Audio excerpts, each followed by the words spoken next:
తెల్లారి నుంచి స్టార్ట్ చేసేయాలి రాబోయే వర్కౌట్.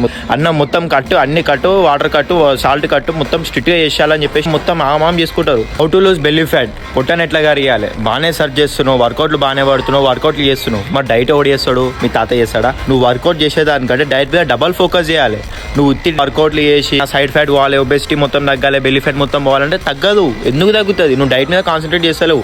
మంచిగా వర్కౌట్ చేస్తున్నావు, పోయి మళ్ళీ యథావిధిగా తింటున్నావు. క్యాలరీ డెఫిషిట్లో తినాలి, ఫైబర్ కంటెంట్ ఎక్కువ ఉండేటట్టు చూసుకోవాలి. జంక్ ఫుడ్ మొత్తం ఆపేసాలి. నీకు అంతకే క్రేవింగ్స్ వచ్చి తినాలి అనిపించింది అనుకో, వారంలో ఒక రోజు పెట్టుకో, ఆ రోజు తిను, తర్వాత మళ్ళీ డైట్లోకి వచ్చేసి. అండ్ ఇంకొంతమంది ఉంటారు ఇక వాళ్ళకి సడన్గా హైక్ అయిపోతుంది ఒకటేసారి. తెల్లారి నుంచి స్టార్ట్ చేసేయాలి రాబోయే వర్కౌట్. అన్నం మొత్తం కట్టు, అన్ని కట్టు, వాటర్ కట్టు, సాల్ట్ కట్టు, మొత్తం స్ట్రిక్ట్గా చేసేయాలని చెప్పేసి ఆమాం చేసుకుంటారు. ఒకటే రోజు అన్ని చేంజెస్ చేయడం వల్ల నీ ఎనర్జీ లెవెల్స్ మొత్తం డౌన్ అయిపోతే కొంతమంది అయితే సడన్గా అడ్డం పడతారు కూడా. ఎప్పుడైనా సడన్ చేంజెస్ చేసుకోవద్దు. మెల్లమెల్ల క్యాలరీస్ డౌన్ చేసుకుంటా, మెల్లమెల్ల వర్కౌట్ ఇంటెన్సిటీ పెంచుకుంటూ రావాలి. ఒకటేసారి స్ట్రిక్ట్ డైట్ చేయడం వల్ల నీ బాడీ ఎఫెక్ట్ అయిపోతుంది, నీ ట్రాన్స్ఫర్మేషన్ జర్నీ ఆనే అయిపోతుంది. వర్కౌట్ చేయి, డైట్ మీద దానికంటే డబల్ కాన్సన్ట్రేట్ చేయి, అప్పుడు నీ రిజల్ట్స్ మంచిగా కనిపిస్తాయి. సో అట్లా రైట్ ఉందా మరి, బాయ్.